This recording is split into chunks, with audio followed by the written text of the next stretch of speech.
What up, YouTube? It's Kurt here. Today, we're bringing you a count it, 7 Negate Relinquished combo. And, just the fact that we are able to get this deck out, I mean, this is actually a pretty consistent board that we're able to put out.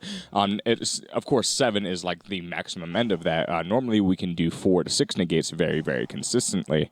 And even if we don't, of course, we're using the Needlefiber combo. Even if we don't open the Needlefiber combo, sometimes we can still put out those 4 to 5 negates, depending on how well you draw.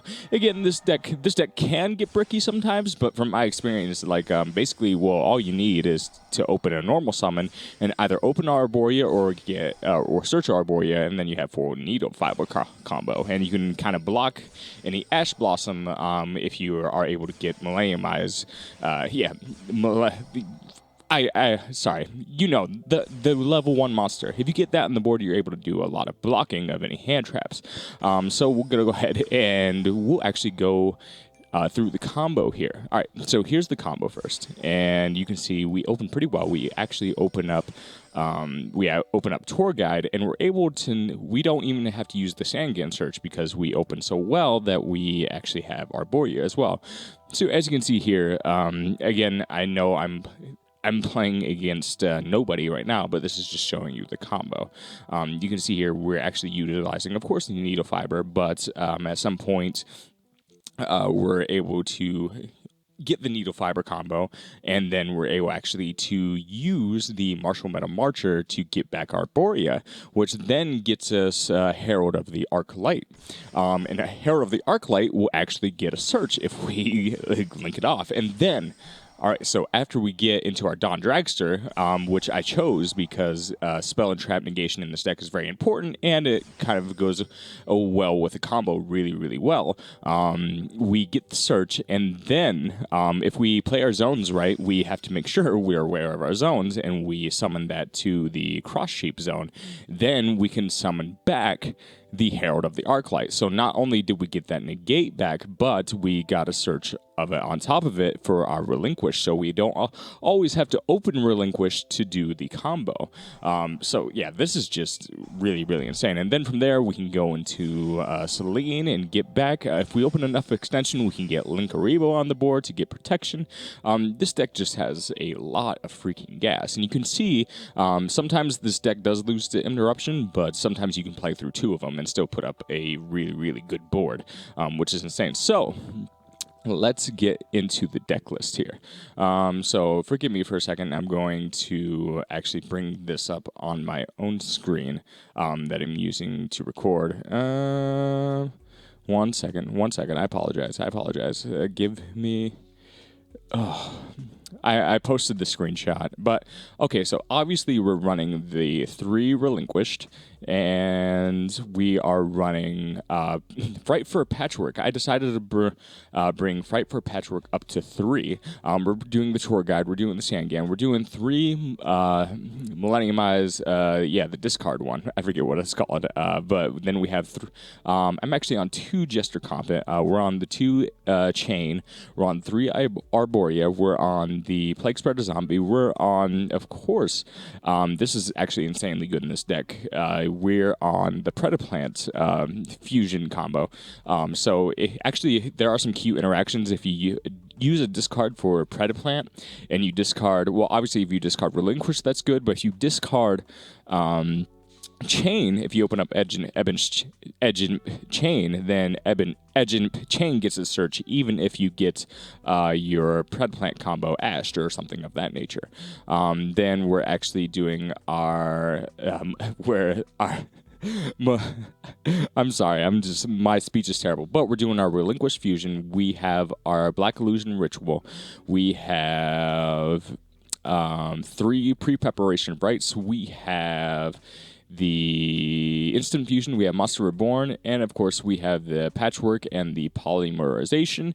And I believe, my deck list might update a little bit here and there, but not by much. And we're running 3 Allure of Darkness, which is absolutely insane. So in the extra deck, we have 3 Millenniumize, we have Selene, we have Linkaribo, we have the Cross Sheep, we have Apollosa, we have Needlefiber, we have Link Cross. And by the way, if Needlefiber gets manned, you can still do most of this combo with just Link Cross, actually. Very weirdly enough. It's a little bit harder to do, but you can still put out a 5 to 6 negate board, which is insane. Then we have the Herald, then we have the Metal Marcher, then we have the Dawn Dragster, and then we have other whatever other utility you want. You could actually play Boral Sword if you want to, but I find that you don't actually really need Boral Sword. That's just my personal opinion. But yeah, there's the last couple slots you can actually play around with if you want to.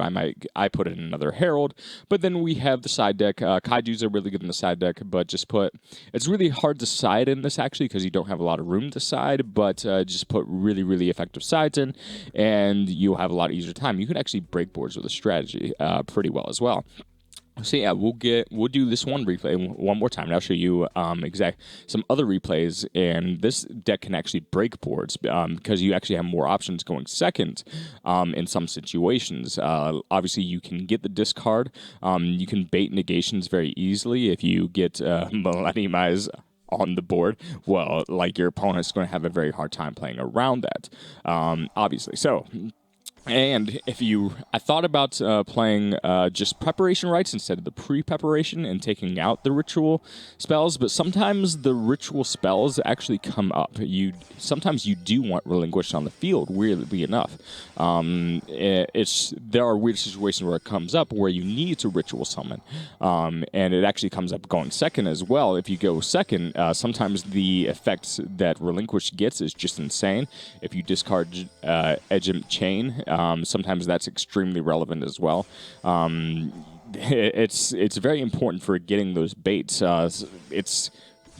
Some super interesting interactions with this deck. But yeah, I might try to show you a combo where Needlefiber is kind of irrelevant. We'll see if it's actually still in my replay section here. But let me know what you guys generally think of this. I think this is actually good enough to... Obviously, you can't run a lot of hand traps. You might be able to run 2 Ash if you adjust this build a little bit, or 2 Nibiru, whatever you want to throw in there. You might be able to run like Dark Ruler, but like a lot of times those aren't good enough.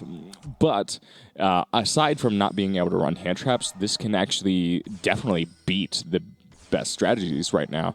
It does kind of lose to Nibiru. That's what we kind of decided on, but you can run, in the side deck, I thought about running Prohibition just because, or you can actually run Drag Down to try to get out the Nibiru. That's also a really valid option. Sometimes you lose a little bit of utility because you want the quick play spell to be active, but that's the only downside, really. Other than that, I would say if people actually played this and picked it up, and it was more popular, we could very easily consider it like a tier 2 strategy, just because the ceiling is so freaking high. But again, it is the power ceiling of this deck is high, but also the skill ceiling is a little bit high as well. Sometimes you really do have to change up the combo to end up on your end boards, and you really have to know how the deck interacts with your opponent if you're going second. Those things are just supremely important to be able to pilot this deck. Just pilot this deck effectively. So that's pretty much the end of my analysis. I'm sorry for my speech for this for this recording. I stumbled over my words a lot, and that happens. But as long as you are effectively communicated the message of how this deck functions, that is what I'm most concerned about. And I find that over-editing my videos, it creates a very unnatural experience, and I don't like to really do that. I just like to bring you my thoughts very straightforwardly on what decks and strategies can do. So hopefully this was fun for you guys. That's all I got for today. Peace.